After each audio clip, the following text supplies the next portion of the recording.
Plutôt Canon ou plutôt Nikon? Je vais me casser la gueule dans ce troisième duel. Bref, bonjour tout le monde, je suis Pierre et vous êtes bien dans un nouvel épisode des éleveurs de pixels. Aujourd'hui, comme vous l'aurez compris, troisième duel, troisième vidéo sur la série des duels. Donc on avait d'abord zoom vs fixe, écran vs live view, et aujourd'hui, sujet qui fait débat et vous avez été plusieurs à me demander sur Instagram, Nikon vs Canon. Et je vais vous dire tout de suite, sincèrement, il n'y aura pas de réponse toute faite à la fin de cette vidéo. Je ne vais pas vous dire prenez l'un ou prenez l'autre. Au final, on s'en fout un petit peu. Mais bref, laissez-moi développer.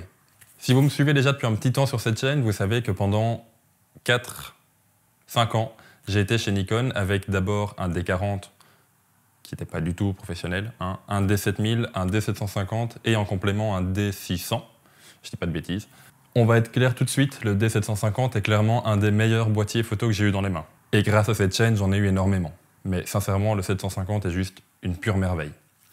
Je suis passé ensuite, début d'année passée, chez Canon avec le 1DC. J'ai également pris en plus le M5, qui n'ont pas du tout les mêmes utilisations, on est bien clair là-dessus.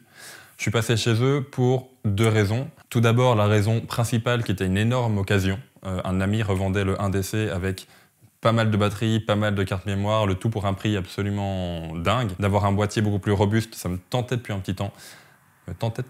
C'est très chantant comme phrase, mais bref. Et puis voilà. Et la deuxième raison, je l'avais souvent entendu, je l'avais jamais testé, mais j'avais souvent entendu que Canon était meilleur en vidéo que Nikon. Est-ce que c'était le cas? Oui. Est-ce que c'est encore le cas? Pour moi, oui. Et là, je vais peut-être pas me faire que des potes, et c'est sûrement le but de ce duel, comme tous les autres d'ailleurs. Je vous inviterai à donner votre avis dans les commentaires, même s'il est négatif, même si vous êtes contre ce que je vais dire, n'hésitez pas à le dire. Pour moi, Nikon est prévu beaucoup plus pour la photo, Canon est plus une version hybride. Pas dans le sens où il n'y a pas de miroir et pas de prisme, mais dans le sens où Canon est plus photo et vidéo, là où Nikon est beaucoup plus photo. Quand j'étais chez Nikon, les RAW étaient pas très bons de base, dans le sens où les teintes sont assez jaunes, on va pas se le cacher. Quand je retouchais des portraits, il y avait beaucoup plus de travail de retouche à faire au niveau de la peau. Mais par contre, qu'est-ce que j'avais comme dynamique? J'avais un boîtier qui était vraiment rassurant en main, vraiment fiable.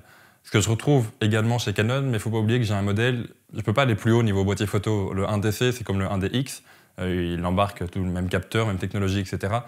Donc voilà, ça je peux me faire un avis en allant un peu plus bas avec un 6D par exemple. Mais au niveau vidéo, Nikon, c'était quand même pas top. Soit c'était bon directement dans le boîtier, soit c'était récupérable. Donc pour de la photo, Nikon, j'en étais excessivement content. L'autofocus était juste magique, même dans le noir, il voyait des trucs des fois que moi je voyais pas. Comme je vous l'ai dit, si un RAW était complètement bouché ou quoi, je pouvais le récupérer sans trop de problèmes. Un niveau de montée en ISO avec le D750 juste dingue. Je pouvais monter à 12800 ISO sans me poser trop de questions. Mais voilà, ma pratique a un petit peu évolué et je faisais un petit peu de vidéos sur le côté, ça augmentait de plus en plus. Et je me suis dit, si jamais je veux vraiment conjuguer les deux, soit je garde mon appareil photo dont je suis excessivement content et je prends vraiment un appareil qui ne fera que de la vidéo à côté, soit j'arrive à trouver un compromis entre les deux. C'est là que j'ai testé le 1DC, qui est pour moi l'appareil qui me correspond le plus actuellement, et j'en suis tombé sous le charme. Donc j'ai revendu tout mon matériel Nikon, je suis passé chez Canon, et pour mon ressenti, je dois avouer qu'au niveau photo, j'étais un petit peu déçu, dans le sens où je pensais que c'était vraiment au même niveau, que c'était juste des rumeurs.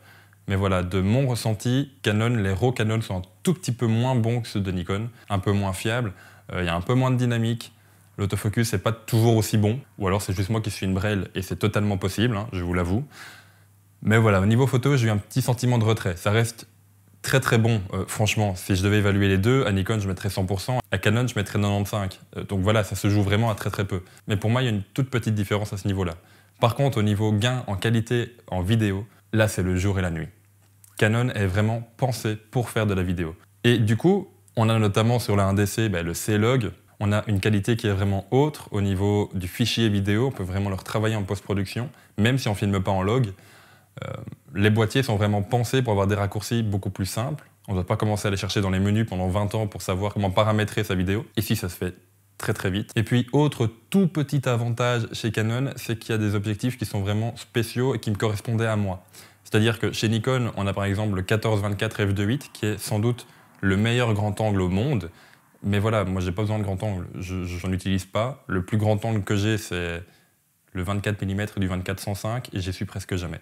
Du coup, le 14-24, c'est cool, mais je m'en fous. Il y a également d'autres objectifs qui sont bien spéciaux. On avait également le 58 1.4, qui était juste apparemment une tuerie.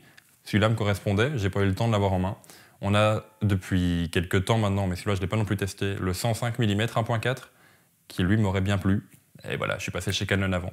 Mais par contre, chez les rouges, chez Canon, on a quand même le 50 1.2 qui est sans doute mon 50 mm préféré de tous les temps, de tous ceux que j'ai testés en tout cas. On a le 135 f2 qui a un rendu totalement particulier qui me plaît, mais comme un dingue, à voir s'il faudrait peut-être un jour le comparer avec le 105 1.4 de chez Nikon.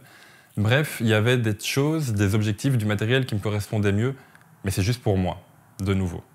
Alors, si je devais répondre à la question de ce duel, plutôt Nikon ou plutôt Canon, je ne vais pas vous apporter de réponse toute faite.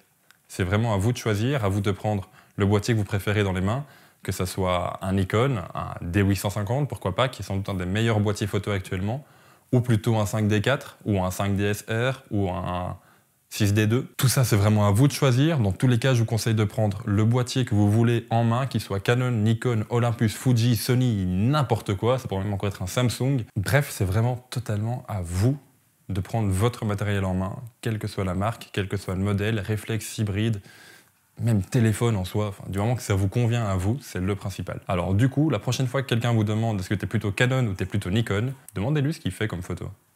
Est-ce que c'est pas juste quelqu'un qui collectionne un appareil pour dire de l'avoir? Est-ce que c'est pas juste quelqu'un qui veut se cacher derrière son appareil en disant « Ouais, ma photo est pas top, mais bon, j'ai qu'un appareil à 500 €, alors tu comprends ?»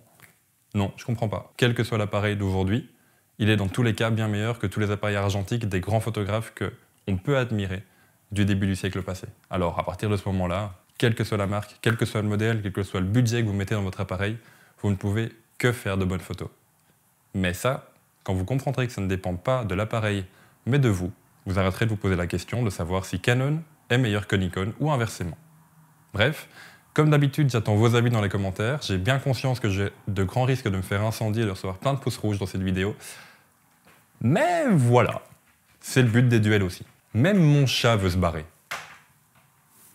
Bref, on se retrouve la semaine prochaine. Mais la semaine prochaine, il y a les critiques photos qui arrivent. Et il faut encore que je tourne ça. Bref, ciao!